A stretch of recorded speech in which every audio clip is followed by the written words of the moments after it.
tous mes chers élèves de terminale, j'espère que vous allez bien. Aujourd'hui, je vous retrouve dans une nouvelle vidéo dont on va parler sur le texte historique. Alors, qu'est-ce que c'est un texte historique? Un texte historique est une forme de narration bien particulière. Il possède des acteurs individuels, des personnages appelés des personnages historiques. Ça veut dire, dans un texte historique, vous allez déduire que les personnages qu'on trouve sont des personnages historiques. Ça veut dire des personnages qui existent, des personnages réels. Voilà. Un texte historique raconte un événement ayant marqué par son importance l'histoire d'un pays, d'une nation ou bien d'une région. Il faut que vous sachiez encore que le texte historique a marqué l'histoire, tout simplement. L'histoire, que ce soit d'un pays, d'une région ou bien d'une nation, le plus important qu'il a marqué l'histoire. Alors, l'événement n'est pas inventé, il est réel. L'événement historique qu'on a raconté, d'accord, il n'est pas inventé par quelqu'un, d'accord, ou bien imaginé par quelqu'un. Par contre, il est raconté par des témoins. Il y a eu des témoignages, d'accord. Alors, on donne au lecteur les informations suivantes. Voilà, donc pour étudier un texte historique, on doit avoir ces informations.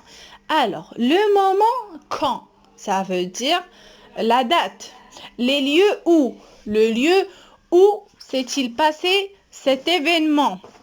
Les principaux acteurs qui, on a dit, c'est les personnages historiques qu'on va trouver dans le texte.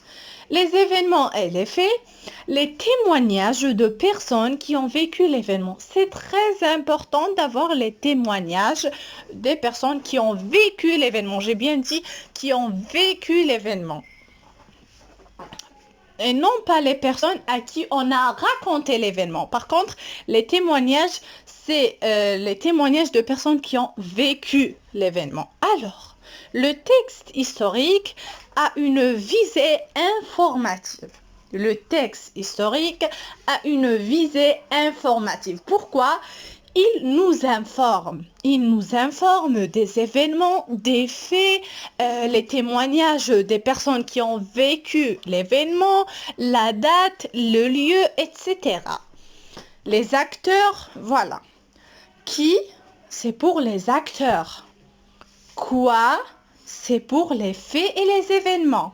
Où? C'est pour le lieu des faits. Comment? Voilà, c'est comment s'est-il passé cet événement historique. Et quand? C'est le moment des faits. D'accord? On doit préciser le lieu, le moment. Voilà.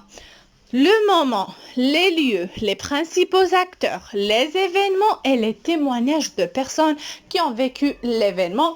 Et on aboutira à un résultat et c'est le texte historique, tout simplement. Alors, dans le prochain cours, je vais vous présenter un texte historique et on verra comment l'étudier, étape par étape. Mes chers élèves, j'espère que ce cours vous a plu. En fait, on ne peut pas dire que c'est un cours, c'est très simple, c'est juste qu'on a vu qu'est-ce que c'est un texte historique et qu'est-ce qu'on peut trouver dans un texte historique. On a aussi vu et on a dit que le texte historique est réel, mais pas inventé. Non pas inventé. Donc, un texte historique est réel, ok? Voilà, mes chers élèves, le cours est terminé. J'espère qu'il vous a plu. À la prochaine, Inch'Allah.